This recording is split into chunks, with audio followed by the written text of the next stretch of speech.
Magandang umaga po sa ating lahat. Ngayong umagang to, salamat sa ating Panginoon Diyos.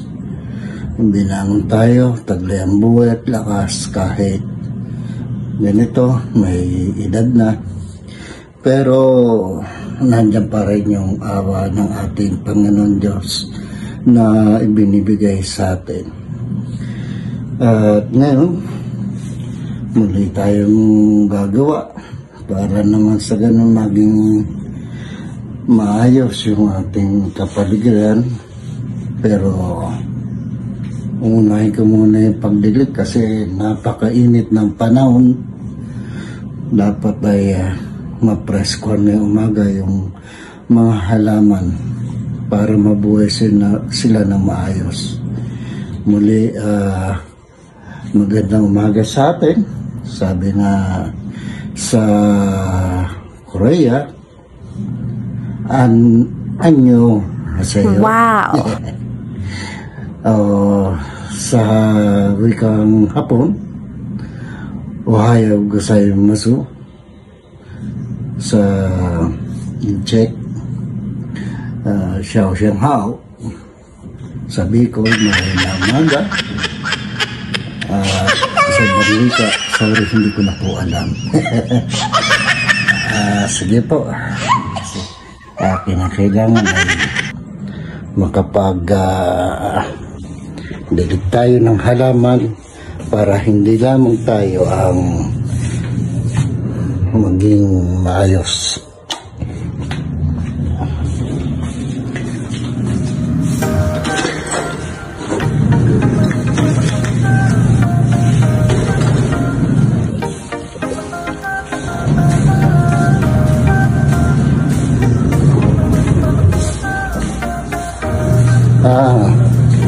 Naunahan ako ng aking asawa na nagdilig. Siguro iba man ang gagawin ko. Ito yung aking asawa, si Rita. Oh no! Nalaglag. Sorry. Ito ang aking asawa. Hello! Good morning! Nalaglag yung aking cellphone. Buti na lang sa damuhan nalaglag. Ayan, nagdidilig siya. Ako naman, di iba na yung gagawin ko.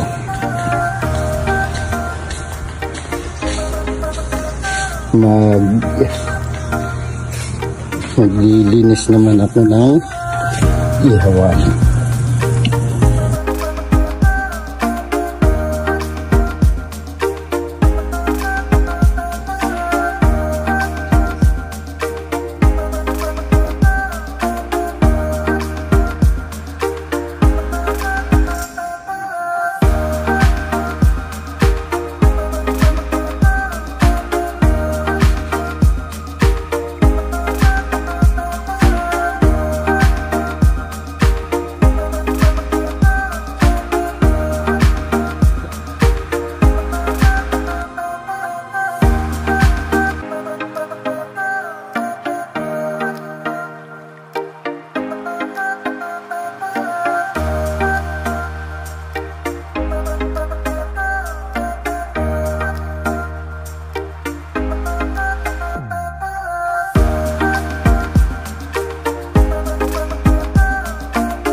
pagkatapos natin kutkurin ng steel wool para matanggal yung mga uling at yung mga taba, ngayon naman, kinakailangan natin sabunan para yung mga langis, tika o taba ng inihaw ay matanggal para doon sa mga mag-iihaw ay maging malinis at huwag makapinsala doon sa kanilang magkakain.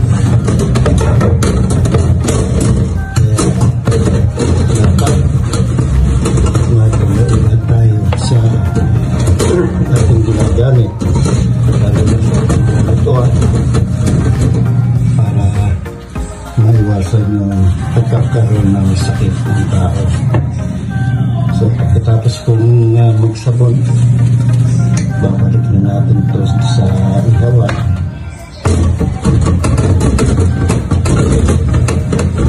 At iba naman yung ating pagbabago.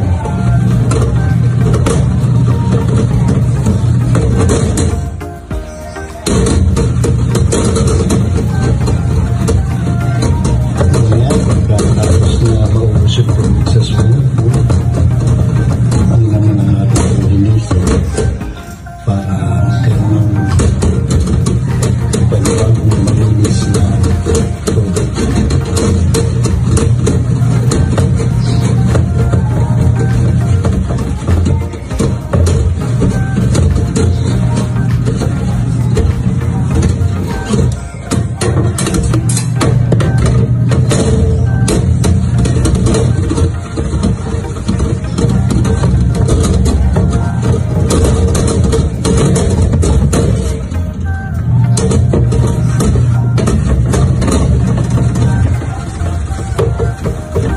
Yung sulat ko kanina, meron akong i-share lalo sa mga anak sa mga magulang. Siguro sa part na lang.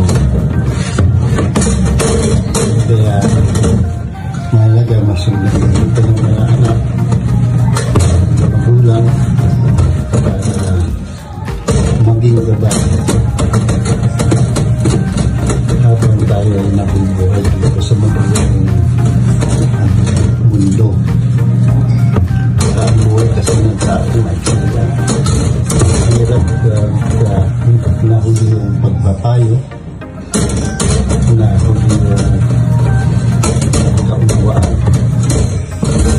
Dahil ang buhay ng tao ngayon hindi lamang sa edad ng mga nakakatanda, nakatapos, meron din mga bata pa na makakalaga sa mundo. Kaya namaya magsishare tayo sana maibigay na gagawin ito para maging gabay.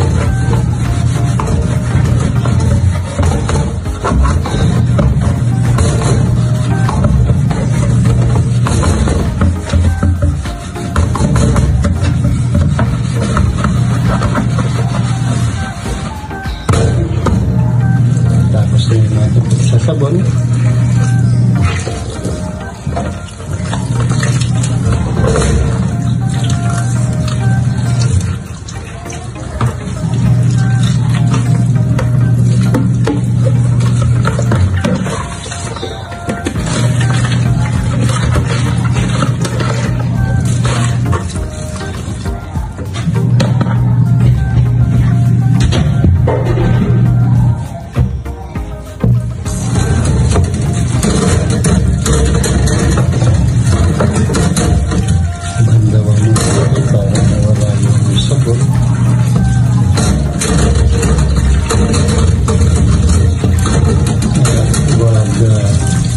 lumasa doon sa pagkain.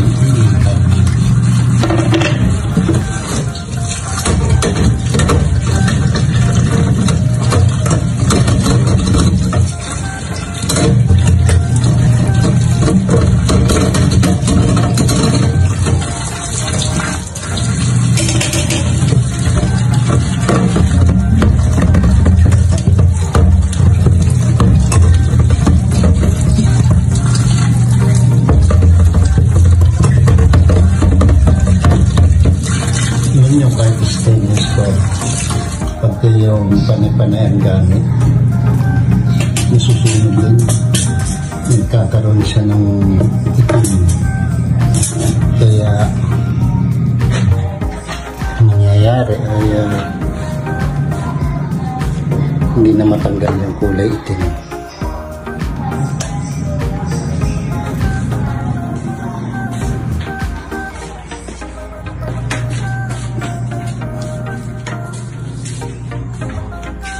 Papuntan tayo sa ihawan para mailagay na natin itong hinugasan ko at iba naman yung magawa natin.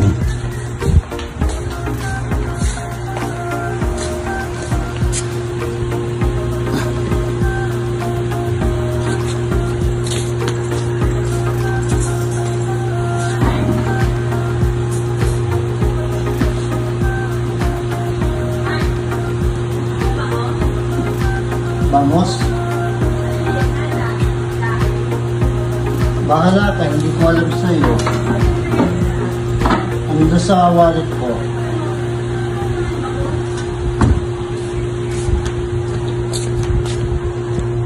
May nag-aalok na bangos. Sabi, tingnan ko daw, sabi nung darling ko.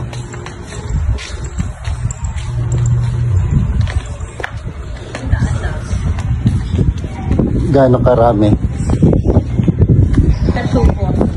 Tersupot.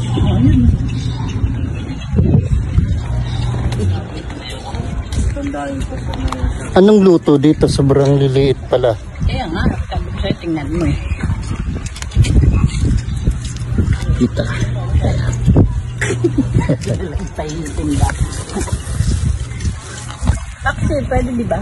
Bagamat marami, maliliit. Yun lang. Magkano? Sundan lang po. Sandaan? Wala nang bawas? Wala po eh. Pabenta lang po. Ang dami kong bunga araw sila. Ano? Hindi, ikaw tinatanong ko, ikaw nakakaalam eh. Paksi, kasi kung mga ano pa ako, hindi ako marunong maghati niyan eh. Talas-talas pa ng kutsilyo. Ay, nang ganyan ko. Hindi ko malalaki. Yan. Pag na may paksi. Ito. Bawasan natin. Ibawasan mo isda. 1995 na lang. Bawasin pa ako. Doon naman. Oh, huling tawad. 99.95. Ha? Pagalitan. 99.95, sabi mo 100 to. O 99.95. Pabenta lang po isa. Hindi na gets. Bahala ka nang magano nito.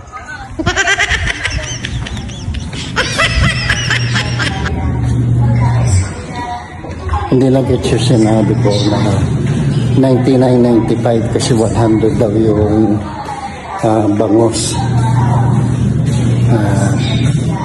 Talagang gano'n. Narinig niya kasi yung salitang tawad. Kaya hindi niya na-gets. Pero totoo nun eh. Meron pa ba tayong 99.95?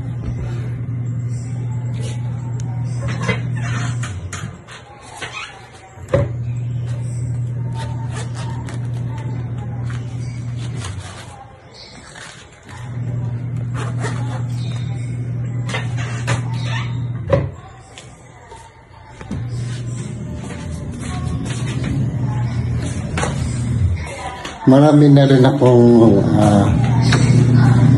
nakausap na ganyan na hindi nila magets kapag sinasabi ko. Ang mahalaga sa akin kasi yung salitang tawa, pero sa panahon ngayon wala na. Totoo. Oh, 99.99. Salamat po. Oh, keep the change sa centavo. Talagang hindi niya nag-gets yung sinasabi kong tawad. Okay, magre-ready naman ako para dito sa